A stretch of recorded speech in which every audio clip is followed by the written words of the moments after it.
Ladies and gentlemen, boys and girls, children of all ages, the date is March 1st. The time, noon, Eastern Standard Time. Ladies and gentlemen, you're here for one reason, I'm here for one reason, and it's to sit here and speak about the good that comes out of the world that we know and love as professional wrestling. Above anything else, tonight is a very special night. From what we've heard from many, tonight can be the turning point of an industry.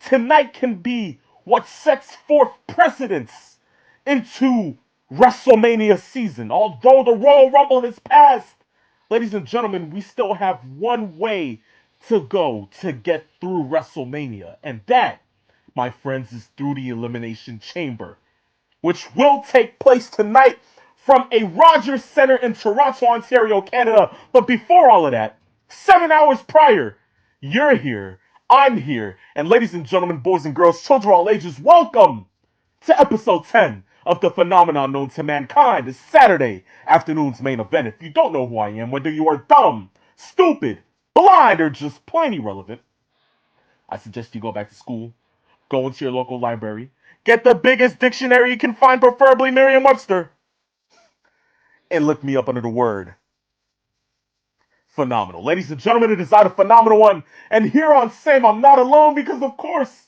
I have my co-host, my comrade, my brother from another mother and dimension, the one and only limousine riding, jet flying, kiss stealing, wheeling dealing, son of a gun, who is not having a hard time holding his alligators down. So, ladies and gentlemen, boys and girls, children of all ages, give me two claps, and to the right of me, give me a peep snake.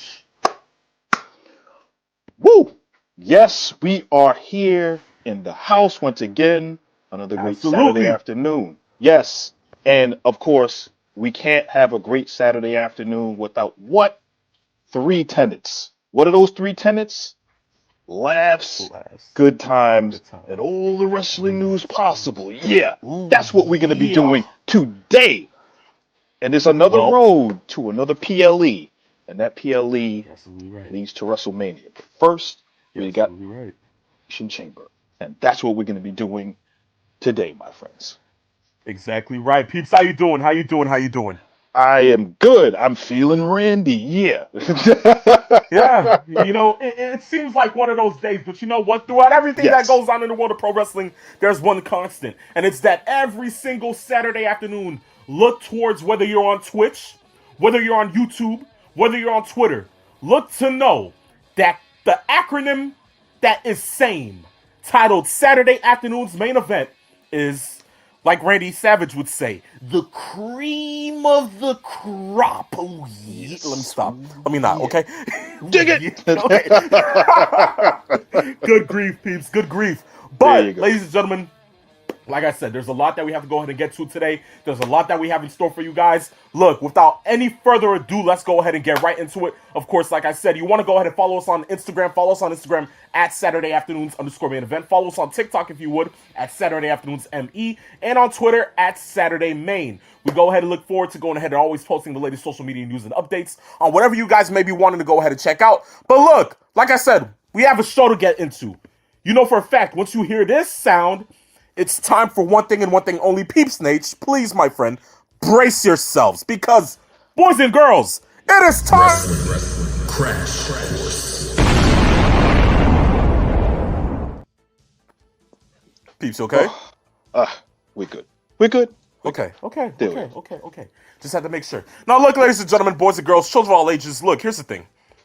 We start off Wrestling Crash Course today a little bit different, and that is speaking on the art of journalistic integrity. Now, if you're on Twitter right now and you're a member of the internet wrestling community, I would like for you to do one thing and one thing only. Tag Sportskeeda Wrestling or Dr. Chris Featherstone, because I think you guys know where I'm going with this. And before any person who is watching this live goes ahead and comments any spoilers, any dirt sheets, anything for that matter, hold your keyboard. Before you even press send, don't even do it. Because we don't tolerate that over here. Here's why, right, peeps? So I sat there on a regular Thursday, chilling, minding my damn business. Then we jump into Friday morning. And I'm at work, scrolling on Twitter, minding my business as I usually do. And somehow, some way, I end up finding out that somebody who is somewhat called a wrestling journalist for some reason, who owns Sportskeeda Wrestling, of course, Dr. Chris Featherstone, you guys may be familiar with him, because he's the guy who ended up spoiling that Jey Uso would go ahead and win the Royal Rumble prior to Jey Uso winning the Rumble. How? He has a Patreon account. He expects you to go ahead and pay good money to go ahead and watch and listen to some of the stuff that he's saying. Now, he went ahead and spoiled the so-called potential winner of this year's men's Elimination Chamber match. There are two names that are circling around the IWC. I will not name them because this is not my place to do so. Same is not that kind of show. We're not running that type of program here to spoil the fun of professional wrestling to you fans. That's like saying, we watched Infinity War before Infinity War came out and I told you, oh, guys, sorry, but yeah, Thanos goes ahead and kills half the entire nation.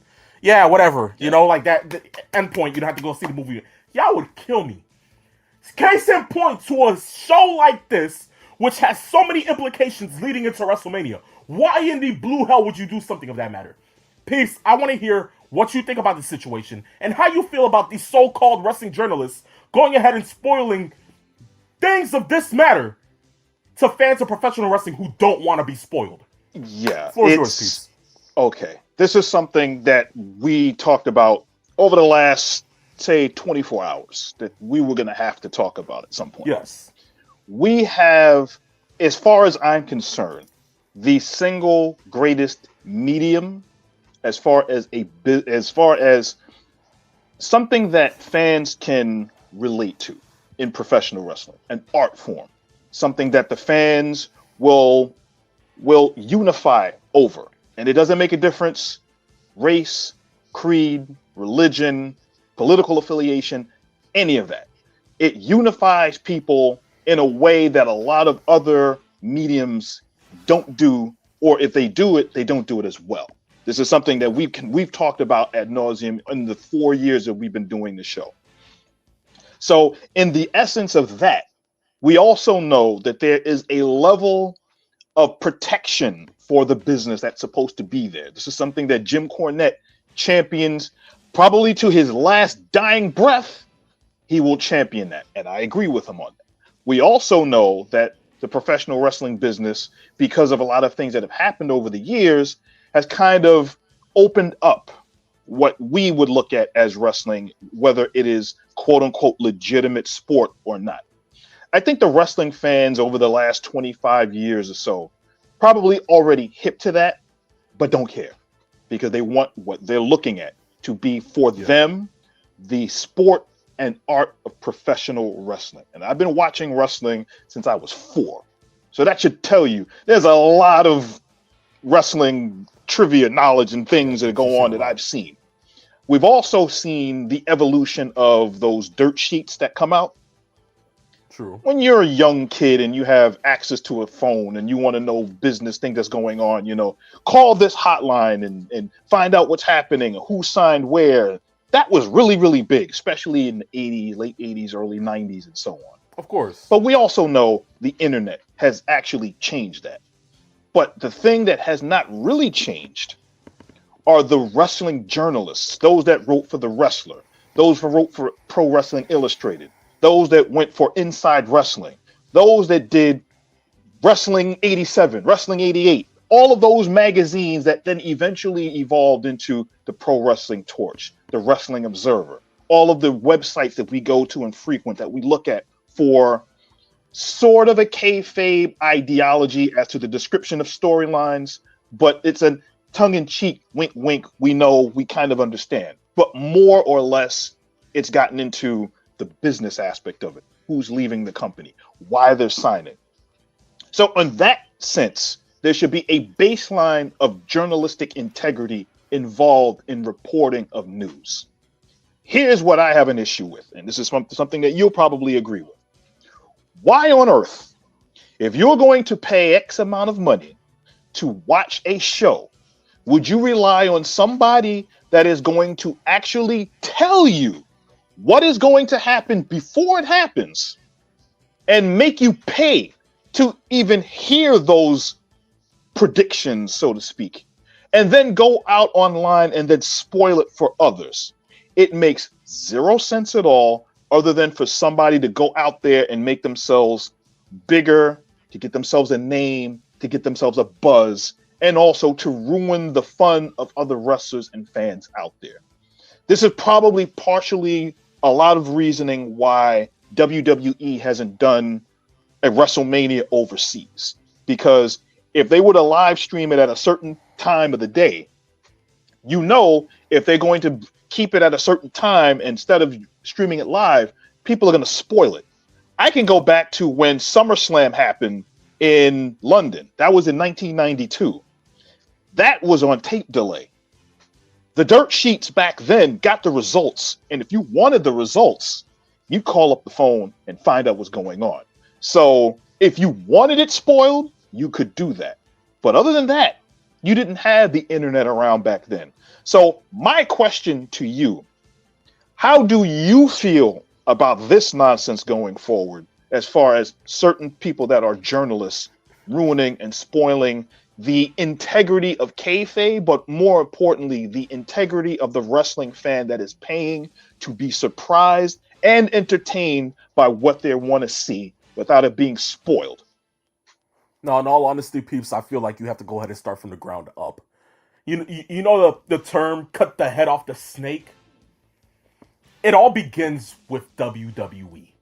Now, whoever Triple H is encountering in these creative meetings or these meetings, production meetings that happen beforehand, before the show, where they go ahead and discuss who's going over, what is taking place in a match, what is taking place during the show. Whoever's in that room is the one feeding information to these so-called wrestling journalists. And whoever that may be, I need Hunter to go ahead and do a thorough investigation on it, find out who it is, and get him the hell up out of here. Yes. Well, you know what? Even better. Take those same predictions, shine them up real nice, turn that sumbitch sideways, and stick it. I'm gonna stop. I'll stop. I'll Yes. stop. I digress. There you go. First one of That's the the day. first. That's the first one of But the day. First one of the day. peeps, beyond anything else, the truth is, I just hope that they can go ahead and take care of it, because if anything, we know that it starts within whoever's in that circle. So whoever's in that circle is the one feeding information. I hope it wouldn't be Lee Fitting. Of course, it probably wouldn't be. I know it couldn't be Road Dogg, for God's sakes. Hunter, why would Hunter want to go ahead and spoil his own product? So whoever's in those meetings, screw you. Genuinely screw you. But I think it Yes. all boils down to if the prediction is right tonight. Yes. We know things can change at the drop of a dime. We know Vincent Kennedy McMahon was the type of person who would change the script literally 2 hours before a show to ensure that nobody would know what the hell would happen. Although the decisions were good, we know the unpredictability would be there. Yes. Who knows what happens tonight? Maybe the script stays the same. Maybe the person who is penciled in to win actually does end up winning. If it does, then you will see the IWC in an uproar. If not, Yes. then we go about our separate ways and we leave it as it is. But other than that, they have to go ahead and be careful next time around. That's just how I'm feeling. I get you. And that's one of the things that you have to worry about. For the job that we do here is that we are as careful as humanly possible when it comes to these Yes, kinds of things because not all absolutely. news is news. Not all news is Talk breaking about it. news. And then not all news that goes out there that's rumor isn't indeed fact. So we have Exactly. to make sure of that. Just to make sure that we have our integrity as far as doing our show involved. So we make sure that none of those kinds of things comes back on us and then shortchanges you, the viewing public, the fans out there. Because whether people realize it, we are nothing without you guys watching. And that's why Yes. journalistic integrity and the things that we do when we do our production meetings and pre-production and talk about the things that we're going to go over, that is of the utmost importance. Exactly right. Exactly right. So look, without further ado, we're gonna go ahead and just go straight into the next topic here. And it's Dark Side of the Ring. Peeps has been wanting to cover this for the last week. Yes. Of course, we didn't go ahead and get to it last week due to the way that we had our show and how we took up time with The Rock and Cody. Look, no worries. That is not the case today. Peeps, look, speak about Yes. the Dark Side of the Ring that will be taking place starting this month on Vice Television. Talk to Yes. us. Well, they start the first episode will be March 25th. The normal time, 10 p.m. Eastern Standard Time, and they'll show 800 million repeats because usually they'll show the episode 2 or 3 times that day, and then they'll show it again over the weekend and then various times, and then I guess you can go on Vice Yeah. TV's website and YouTube channel. But they have 10 weeks of really good topics this year as they released a trailer probably about 2 3 weeks ago, and I was able to jot down all of the topics that they're going to be doing, and very interesting. They're going to be talking Okay. about Hell in a Cell, probably the creation of the Hell in a Cell, the first Hell in a Cell match between Shawn Michaels and the Undertaker, and probably That's a all of good the one. things that went into it, the ideas behind it, and I'd like to hear those stories because I think when you're a wrestling fan, as you get older, you find more entertainment in the stories and the behind the scenes Yes. involvement I agree. as much as anything else.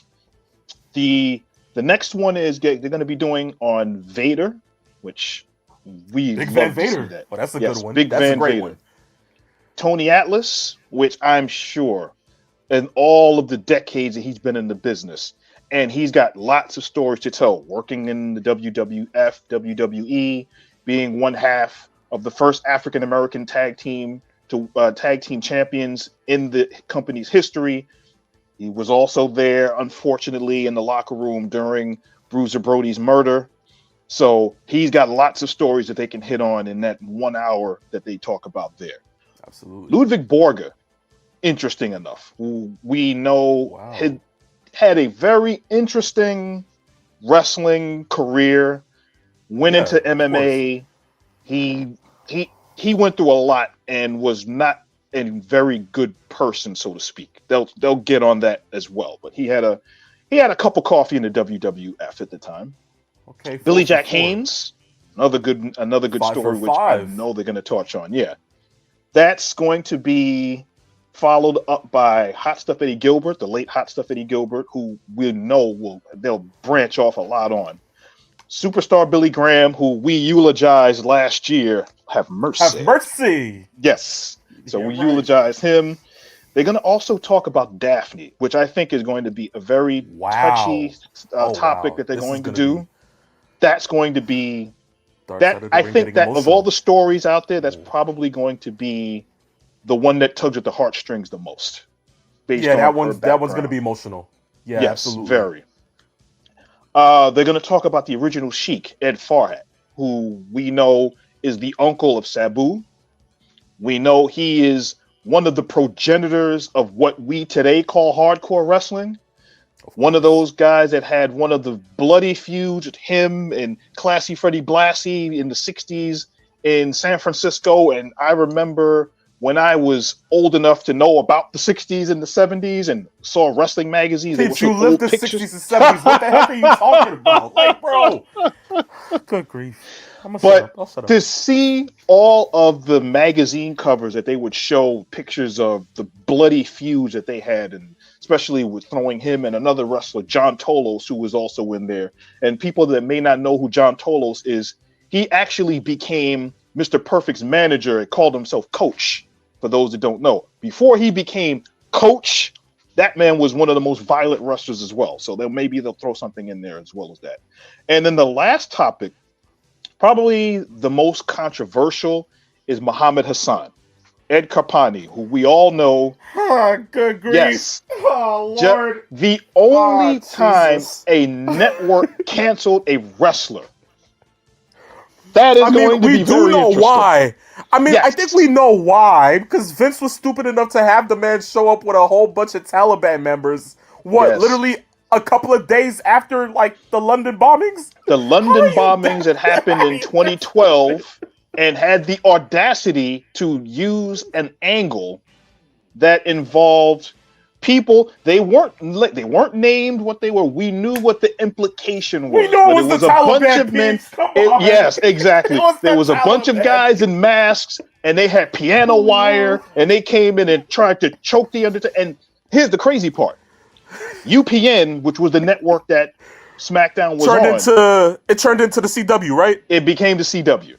And what ended up happening is the network saw the angle and warned Vince McMahon and the WWE, please do not run this on television. And they ran it anyway. And this was taped. This wasn't live. This was taped. And they showed it anyway. And it led to basically the end of the Muhammad Hassan character. And He was supposed to go ahead and get into the world title picture, right? They were going to put the belt on him. So, good grief. Yeah, go figure. So, like I said, that is a very eclectic lineup of. But you know what's so topics. funny now, peeps? Just to add, it's so funny how he's a principal now. I just wanted to add that in. Go figure, right? And all gray hair and everything. Yeah, go figure. You know. Imagine having Muhammad Hassan as your principal. Yes. You know, he can't. You genuinely can't get in trouble if you go ahead and pull a Allah Akbar class. He can't be mad. Look, I'm just saying. You know what? Relax, peeps, I'm going to digress on him for him. So that's the second right there. I'll digress for him. Yes. All right. Yeah. All right. You can't be wrong about that one. Absolutely not. Absolutely not. Yes. But that's a really good lineup. That's a really good lineup. Oh, no, it is. It is. I can't wait, guys. For a fact, if you want to go ahead and watch Dark Side of the Ring, you know that you can watch it on their YouTube channel. But if you have cable or any access to YouTube TV or Hulu or whatever the case may be, you do have Vice TV in your lineup. So go ahead and watch it from there. Yes, with that being said, peeps. March 25th at 10 p.m. That's the official date. Absolutely. Okay, say no more. Well, look, peeps, with that being said, we're going to go ahead and close the second half here. But before we do that, give us the ratings for this week. Okay, the ratings for this week, we'll start with SmackDown, which seems to always do well. You know, they increased from last week. Last week you did 1.35 million. This time they got 1.756 million. Probably off I think we know why. Of The Rock and all of the other stuff that's happening with SmackDown. Although a lot of people are thinking this 3 hours of SmackDown is kind of really, really grating for some people. But I'll digress on that too. Of course. AEW for the 26th did 568,000, which is slightly higher than the 563 they did last week. But that under 600,000. How? That is, yes. And it wasn't like it was a bad show, other than the lead-in. Other than the lead-in, if we're being for real, because Hangman did not need that push of a match. Mm-hmm. Then production went ahead and messed up with that whole camera angle with Christopher Daniels. How do you cut to a camera that going in on Christopher Daniels Yes. Two Like, steps how do you... forwards, 3 steps back. We'll not get into Unbelievable. it. We're not doing this. We're not doing this. And We're not doing this. NXT did a shade under 800,000. They did 799,000, and the demo was 0.19. So Okay, the so they're still kind of demo, decreasing and whatnot, but yes, but at least they're finding their way. They did 689,000 a week before. So between yeah. 700, 800,000 seems to be their wheelhouse that they're kind of consistently hitting. AEW, I don't know why their ratings are kind of dipping, because as we said before, the last month their shows have been pretty good, for the exception of a hiccup here and there, or maybe a camera angle or something that droned on. This past week's episode was actually pretty good, and Absolutely. even the main event, which a lot of people were like, okay, Cassidy is getting an international championship match with Konosuke Takeshita.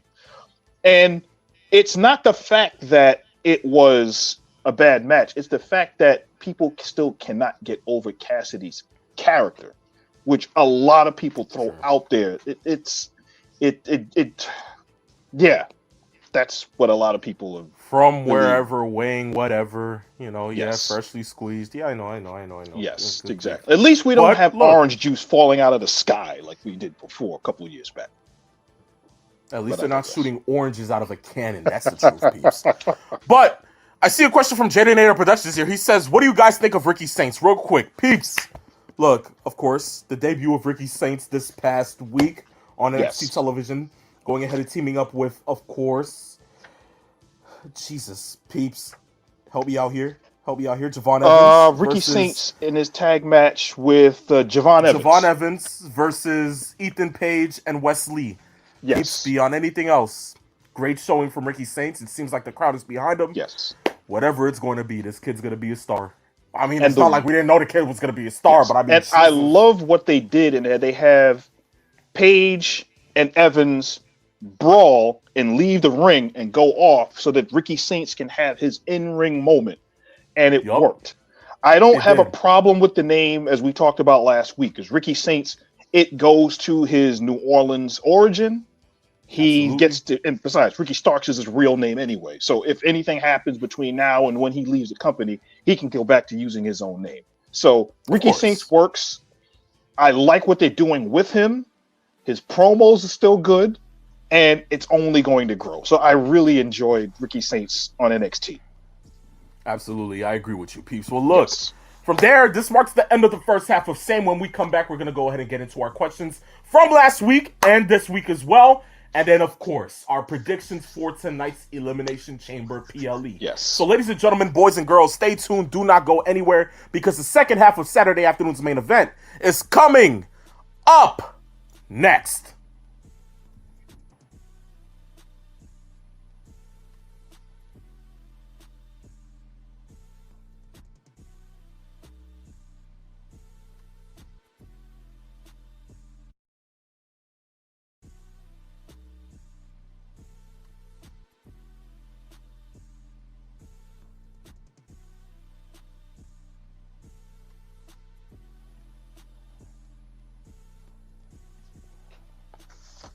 Ladies and gentlemen, boys and girls, children of all ages, welcome back to the second half of Saturday afternoon's main event. Of course, it is I, the phenomenal one. Right beside me is the Peep Snake. We're here to give you laughs, good times, and all the wrestling news possible. If you're tuning in once more on Twitter, we appreciate you guys. You're tuning in on YouTube, we appreciate you. Twitch, we appreciate you. You want to go ahead and follow us on Instagram? Follow us on Instagram at Saturday Afternoons_main event. Go ahead and follow us on Twitter at Saturday Main and on TikTok at Saturday Afternoons ME. But look, we're at the part of our show where we go ahead and get into the questions. Of course, like I said, we didn't go ahead and get to our questions last week. We will for sure certainly get to them today, right now, without no interruptions, nothing of that matter. We're going to go ahead and get to them all. If you want to be a part of that action, all you got to do is one thing and one thing only. DM us on Instagram at Saturday Afternoons_main event. Send in the question in the words of the wrestling god, WWE Hall of Famer JBL. I guarantee it will be on the next episode of the show. So look, without further ado, let's go ahead and get right into it, right, peeps? First one comes from Master Sean 007. He says, greetings, gentlemen. I have a few questions this week. Where in the world is Wardlow? 2, How much longer can TNA ignore the go-home heat that Tessa Blanchard is receiving? And 3, should Tessa Blanchard address the heat that she is receiving? After all, her career is on the line. Peeps, before we go ahead and even get into TNA, let's just go ahead and bring up the fact that WWE didn't address the fact that Black History Month was this past month. Yeah. Within the last 28 days. Yes, and they would normally have a vignette. They would normally show something at the beginning of the show. I want you to think about that. That's that Dana White influence with TKO, peeps. Yeah, there you go. That's that new regime influence. I'm telling you. Mm-hmm. Since Triple H showed up with Stephanie and Shane at Linda McMahon's hearing for Secretary of Education, shit has hit the fan. I'm just saying. Let's see what happens, but I'm gonna digress. Politics and professional wrestling do not mix. Yes, okay? Exactly. There you go. But from there, peeps, of course, beyond anything else, to answer the question, first and foremost, where in the world is Wardlow? Ask Tony Khan that question. You know what? While you're at it, ask him where Rey Fenix is at, where Athena is at, what he's actually trying to go ahead and do with Jamie Hayter. Peeps, any other names I'm forgetting? Well, if you're forgetting them, and I'm forgetting them, I'm pretty sure Tony is forgetting them. So that's the problem. That's the main problem. We've said this before. AEW, and I will die on this hill, AEW has a better in-ring roster than WWE. I've said that many times before. Yes. That's not what makes a better promotion, though. If you have up and down the card great talent, how you use them and how they are perceived is the reason why people talk about a promotion. TNA is getting talked about much more. They have a loaded roster, but they don't get the same numbers as far as eyeballs. But that's mostly because of the channel that they're on. But now that they actually have WWE agreements going on where they can use talent, have a talent exchange, TNA talent showing up on NXT and vice versa. You know, we got Ariana Grace and her dad, Santino Marella, showing up on NXT, which I find absolutely hilarious. I mean, Santino Marella called Ava Ava. I could not stop laughing when I saw that. Seeing Moose getting ready to have a match with Obafemi. Seeing the Hardys on NXT. Who he referred to as the Hard Boys. The Hard Boys. Yo, Santino's a living legend, man. I can't say that. Oh, God. And walking around with a police badge around his neck. Like, he is pure gold. He is comedy gold, just like R-Truth. There's some guys that they just should do it never better than stop. Others. Yes. They should never change. I kid you not. But to answer the first question is as far as Wardlow goes. Well, from what I'm hearing, he has a knee injury. Yes. So, if he's off television and hurt, you don't act as if he doesn't exist. I have not seen a vignette. I have not seen any references to Wardlow. I haven't heard any wrestlers say his name or invoke him in any sort of way. And that's the problem that I have. It's the same thing that they did with Charlotte Flair WWE, where a lot of people have kind of turned on Charlotte because they're happy she's back. But they don't like the fact that she came in and seemingly, at least the appearance outwardly, is that she was just handed the opportunity to be able to wrestle for a championship at WrestleMania. That is the assumption and the appearance from that aspect. Wardlow has not been talked about at all since he's been off television.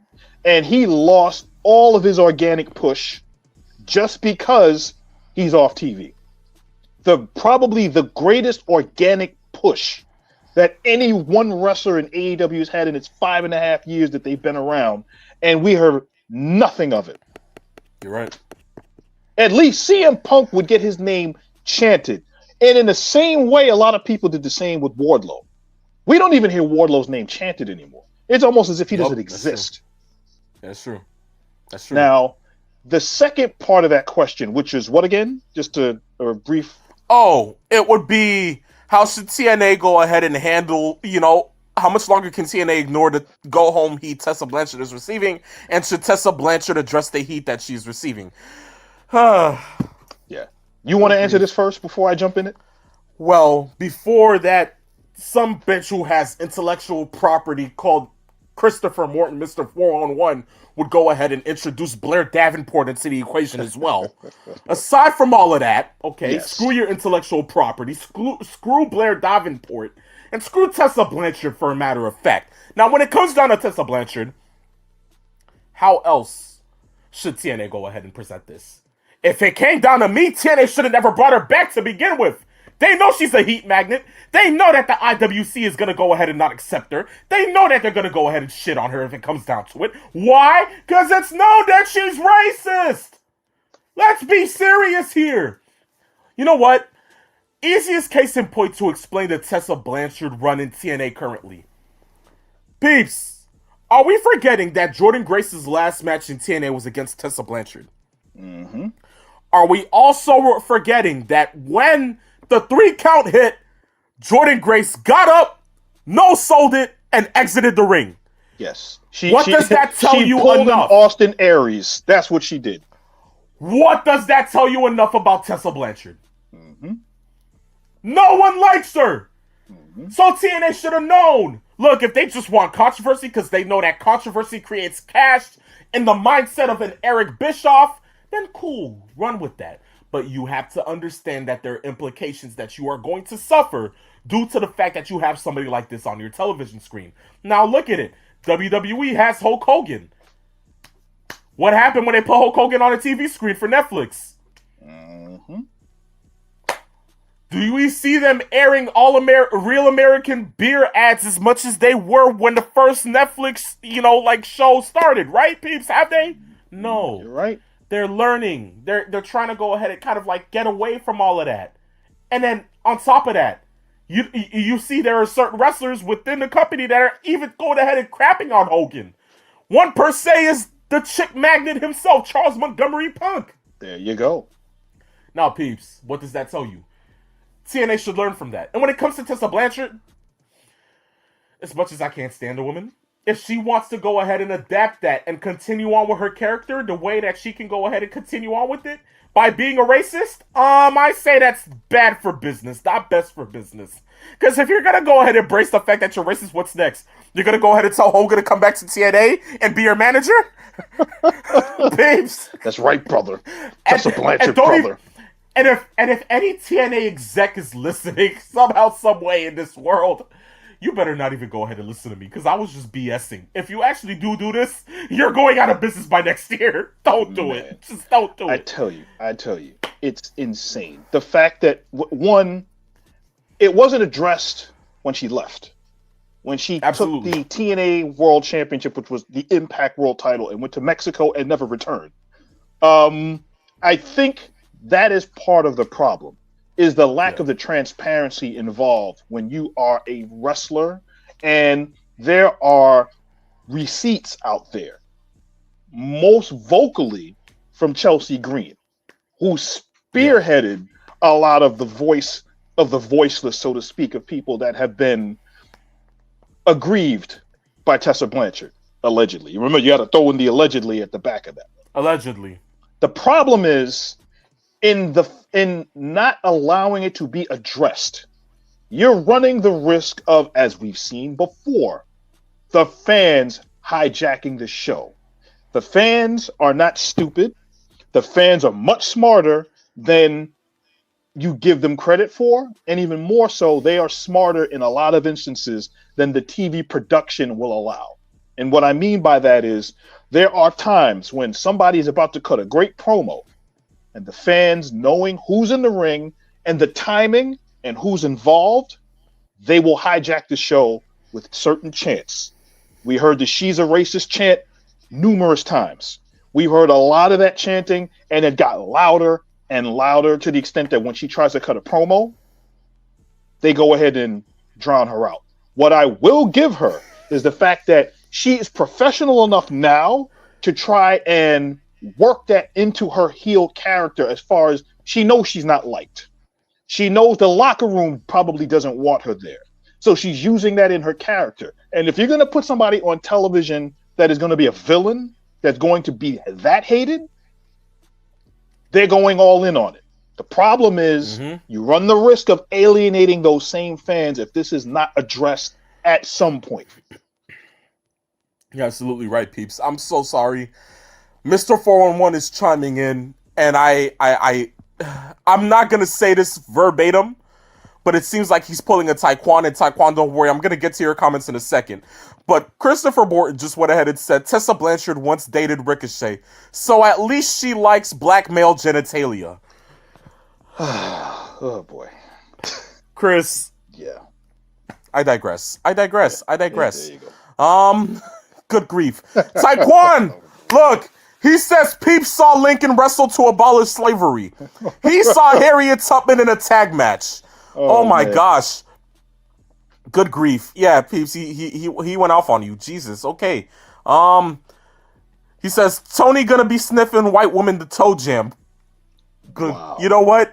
I give up at this point. I give up. Oh my gosh. Wow. Peeps did background vocals for the Delphonics. Oh man. Peeps are getting cooked today. You're getting cooked today. We love to see it. We love to see it. Corey Richmond says this. He says, I think it's interesting how WWE will handle TNA talent to use and not use. If the story is TNA versus NXT, it seems hard to ignore some of your top talent. You're absolutely right on that. Yes. But still, they have to take in consideration not just the fans. You cannot have matches if no one wants to work with you, and if that becomes a growing sentiment within the company, TNA is going to have to reevaluate a lot of things. They had, since Scott D'Amore helped grow the brand during the pandemic and helped get this company to where they are now, and now that he's no longer in the company, they have a lot of cachet that they can use, that they've grown with the fans, that grew with the company during those pandemic days, those harsh days when they didn't have a lot of fans and they were wrestling in front of empty arenas, and they've grown that to now doing pay-per-view, getting fans in there, now working with WWE. The last thing that they need is to have any negative publicity going into it that could hurt that product when they're trying to build and then launch off that foundation that they've grown. You're absolutely right, Peeps. You're absolutely right. From there, we move to the next question. Thank you, Master Sean 007. He said, The next one comes from Tombstone City Adam. He says, the final boss becoming Diddy was not on my 2025 bingo card. Can this man get any more sinister? We will get to that during Elimination Chamber. You got my word on that. Yeah. Next one comes from Hot Rod 316. He says, congratulations to Triple H and Michelle McCool, who are going into the Hall of Fame. However, do you feel and believe that Hall of Fame entries should be a one-time thing, or are you okay with them going in multiple times like Booker T, Ric Flair, and now Triple H? In addition, do you see AEW having their own Hall of Fame one day? And if so, who do you think or like to be the first person to enter besides Khan? Khan! Yes. Easy. To answer that question for AEW, if they were to have their own Hall of Fame, Sting. Easy. Point blank, period. That has to be the first one. I don't care what you say. It's very similar to what TNA did when they did their Hall of Fame. And if I'm not mistaken, I think Sting was their first inductee there also. Absolutely. So I think Sting should be the first one inducted into the AEW Hall of Fame if they choose to have one. When it comes down to it, can we just actually have a real Hall of Fame? Like if Canton has one, Cleveland has one, why can't a physical building, like genuinely, like turn the old Titan Towers into like the WWE Genuine Hall of Fame? Like, I'm not mad at that. Like genuinely, how cool will it be to be like, you know what? We're taking a trip up to Stanford and going to see the WWE Hall of Fame. Like, honest to God, like, come on, it can't be that hard. And it's not like they don't have the resources to do it, because you see what they did in Saudi Arabia. They have that WWE experience where they have that gigantic championship belt, and then you can get belts. You know what it is? The millions! Yes. Not even millions, the billions! Yes. Okay. At this point, it might just be the trillions. Make it make sense, right? Yes. But there you go. To answer the question, do I believe that Hall of Fame entry should be a one-time thing? Peeps, I think we both stand there and sit there and say, look, They should. In all honesty, they always should. I feel as if it always should have been a one-time thing, because then, what is it? Like, we know for a fact that Evolution is about to go ahead and go into the Hall of Fame one day. So what does that mean? Batista, two-time Hall of Famer. Randy Orton, just one-time Hall of Famer. Or two-time as well. Ric Flair, what? Three-time Hall of Famer once Evolution goes in? You know and what it is? Same thing for Triple H? Yes, it's like, I don't have a problem with somebody going into the Hall of Fame multiple times, because if you look at other sports, you'll have a player go into the Hall of Fame, and then they become a broadcaster or they'll become a coach. And then if their record in that second phase of their career is Hall of Fame worthy, they'll get inducted again. So I don't have an issue with that, depending on what it is. If you're going to say that Triple H should go into the Hall of Fame as a wrestler that did all of these things, multiple championships, different factions with Evolution and with DX being one of the progenitors of DX.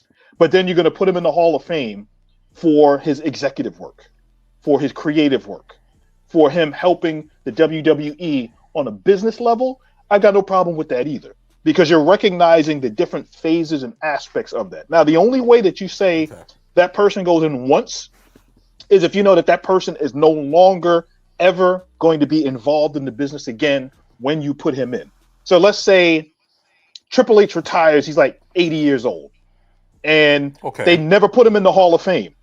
And then you say, well, we're going to recognize his wrestling. He was a wrestler. He was a booker. He was an executive. We're going to give him his kudos, and now we're going to put him in the Hall of Fame. I think the thought process is it's mostly political, because we've seen this, we've talked about this before, about certain guys that should be in there. And the one person that I've seen in the last 2 or 3 weeks, I don't know if you've noticed this, there's been a fan on SmackDown and Raw that has been showing a sign that says Tommy Rich for WWE Hall of Fame. And he's been holding a Tommy Rich sign when Tommy Rich was NWA World Champion, although he only had the belt for a week, but still. He should be a Hall of Famer as well. So there is fan push out there of certain wrestlers that should be in there. But in all honesty, we sit here and we have Michelle McCool and Triple H going into the Hall of Fame. Sid Udy? Peeps, you're telling me Psycho Sid isn't worth the Hall of Fame? He was waiting to go in while he was alive. I would say go ahead and book it. Have it happen this year. But at some I point still have yet to hear about it. Yeah. But this is what I'm saying, like, we're worried about so many of these other entries and re-entries and things like that, when it honestly doesn't matter. Like DX going into the Hall of Fame and China going ahead and being a part of it. While China had a Hall of Fame worthy resume with a solo career. Why ain't she in it? You see what I'm saying? Like I said, it's political. It's political. That's the reason why. Screw politics, man. Jeez. That's usually what happens. The people that deserve to be in this Hall of Fame aren't in. And you remember me saying this. I said the Hall of Fame, in my eyes, was not a Hall of Fame until Bruno Sammartino was inducted. We know that the first person that the WWE inducted into that Hall of Fame was Andre the Giant. And I get it. But there is no WWF. There's no WWF. There's no WWE without Bruno Sammartino. And I am glad that he was alive to at least be acknowledged for that. Yes. Because now, peeps. Yes. Here's the real question. Here's the real question before we go ahead and get to Elimination Chamber. Okay. Does the chairman of the board ever get inducted within the next 10 years? No. No. Okay. As much as people would like to say, we know why. Because it's political. Remember that. Absolutely. Yeah. Well, from there, that marks the end of our questions, ladies and gentlemen. Like I said, we enjoy these things. You want to send them in? All you got to do is one thing and one thing only. DM us on Instagram at SaturdayAfternoons_main event. Send in the question. It will be featured on the next episode of the show. Now, with that being said... Good grief. Peeps, man. Jeez. But look, with that being said, we get to the last piece of news for today. It is our predictions for tonight's WWE Elimination Chamber PLE. Taking place in the Rogers Center, known to all as the Sky Dome, home of WrestleMania 18, which headlined the People's Champion The Rock versus the immortal Hulk Hogan. Now look, peeps, this isn't 2002 no more. This isn't back in the day. This is Yes. literally 23 years later, which is insane to say. Yeah. But we're getting this PLE, and this determines who will go on to face certain champions at WrestleMania, who will go ahead and begin certain feuds, and whatnot, and so on and so forth. Now look, Yes. peeps, like I said, we're not going to go ahead and worry too much. We're not going to waste too much time. As we can see, we're going to go ahead and start from the bottom up. Sami Zayn versus Kevin Owens, peeps. Who do you got? Oh man, I as much as I would love to say Sami Zayn is going to probably end up winning this, if they're trying to build Owens as this crazy monster, I'm actually going to go out on a limb, and I'm going to say Owens wins this. All things point to Sami Zayn winning, but I think that they're trying to build out Kevin Owens as this real monster, and this is among the best work he's done in the almost 15 years or 10 years or however long he's been in WWE right now. I think that that's where they're going with this. Okay. So you got Kevin Owens. I'm gonna say I got Sami Kevin Zayn. Owens winning this one. I'm saying Sami Zayn. Okay. By way of a returning Randy Orton to cost Kevin Owens the match. Okay. That's what I'm thinking. That's genuinely what I'm thinking. Okay, so you got Kevin Owens, I got Sami Zayn.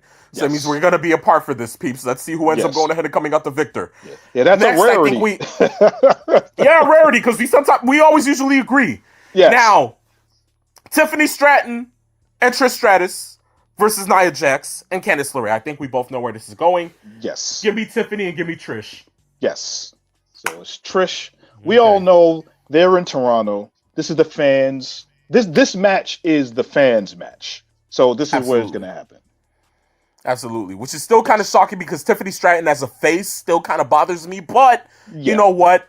We know it's not going to last that long, though. She absolutely. Exactly. She's a better heel. Exactly. Yes. Better heel as a face. Now, peeps, Elimination Chamber match for the Women's World Championship match at WrestleMania 41. Liv, Belair, Bliss, Bayley, Naomi, Perez. Peeps, answer the question. Who do you have winning the Women's Elimination Chamber match? I am going on the ultimate limb here. And my pick to win this match is Roxanne Perez. And the reason why I'm saying I'm saying even with the things that they're doing, Roxanne Perez right now, the way they've been building her and how they've been putting her out there and putting her on the main roster as a tease to show you what she can do, it may not happen, but I'm gonna tell you right now, I've got a gut feeling somewhere. Roxanne Perez, if she doesn't win, she's gonna be a finalist. But I'm gonna tell you right now, I'm putting it there that it's gonna be Roxanne Perez. Well, we know Liv and Bianca. We know that they have that going for that championship. Jade is showing up tonight. I don't care. Jade is showing up tonight. I just believe it. I believe it. Yes. Jade is showing up tonight. It has to cost one of them. Yes, exactly. That has to be the case. And I think the person that she cost is the person that ended up attacking her. So we're going to go ahead and find that out tonight. Is it going to be Liv? Is it going to be Bianca? Is it going to be Naomi? I'm feeling Bianca. Bianca. I'm thinking Bianca Belair, peeps. So you got Bianca winning this? I think. Nah. Give me Roxanne. Give me Roxanne. Same as you. Give me Roxanne because I'm starting to see the vision, peeps. At first, I was thinking Alexa Bliss, but you know what? Roxanne Perez, that fits the mold over here. I'm not gonna lie to you. I think her WrestleMania moment is on the cusp right now, and I think what they're doing with her as a fresh face on the WrestleMania stand to give everybody kind of a little bit of seasoning. We've seen her in NXT over the last 3 years, and she's done everything that she can in NXT. I think right now is her moment to get that push. I think she's ready. I agree. Well, look, from there, last match. Cena, Punk, McIntyre, Paul, Priest, Rollins. What a stacked elimination chamber, piece. That is tough. Who goes on to face Cody Rhodes in the main event of WrestleMania 41. Yeah. I already told you enough. I can't fathom. It will be Charles Montgomery Punk. There you go. That's what I'm going with. That is end all be all. That is literally end all be all. Give me that. After I was genuinely thinking Cena, but after what I saw Logan Paul try to do last night and kind of call Cena a part-timer, Cena's about to lose it. Cena might just go ham on the kid. Cena and Logan Paul might just be penciled in for WrestleMania, ladies and gentlemen. So that leaves just one person to fit that mold. And let that be Punk. Yes. And then we have Seth Rollins in there. Priest. I don't see Priest winning this, even though I think he's the one that has the least amount of drama of all of the people going in with all of the other extra participants. Absolutely. Rollins. I feel like Drew might have something to do with, with Priest probably losing. Yes. That's what I'm thinking. And I think, even though I would love to see Drew win this so he can actually hang this on someone and say, you know what, this is me going back to WrestleMania after what you did to me last year. Rollins, I think Rollins and McIntyre cancel each other out to some degree. I think Punk factors in and wins, and then we get that draw, that drama of as far as what's going on. And then you also have Cody, who has to make his decision of whether he's going to sell his soul to The Rock or he gets screwed at some point. Either way, he's getting screwed. Here's what I'm thinking. Seth ain't gonna cancel Drew out. Drew ain't gonna cancel Seth out. Who cancels Rollins out will be a returning Roman Reigns. Book that match at WrestleMania, and finally those two men get to go ahead and end it there. Roman, Seth, that's a WrestleMania match within itself. We've been wanting that for the last how many years, and finally we were getting it? Oh, yes. Give me that match. But Punk is winning the chamber, and when it comes to if Cody says yes or Cody says no, we saw last night what The Rock tried to do. We saw that The Rock went ahead and pulled out the weight belt with Cody's soul written on it, and Dusty's date of death, which is completely sinister. Crazy from the final boss. But when it comes to Cody, the only thing that's missing is blood all over the belt. That's the only thing missing. Cody's blood's gonna be all over that belt tonight because Cody's saying no. The Rock is about to whoop ass. The Rock gonna tell me, you know what? It's cool. Your blood's on his belt. I'll still own part of your soul, but at the end of the day, I'm gonna go ahead and find my champion. You want to know what Q else and would CM be Punk. even crazier if The Rock decides to beat him up, and he beats him up in front of his wife to add extra intrigue to that. Imagine Liberty being there too. Peace. Daddy, no, Daddy, no, Daddy, no. And then The Rock just says, God. Daddy, yes. I'm your daddy, yes. That's cinema. There you go. WrestleMania is about to be great, right, peeps? Yes, exactly. Jeez. We are on the road. There you go. We are definitely on the road, peeps. We are definitely on the road. But look, ladies and gentlemen, that was our predictions for Elimination Chamber tonight.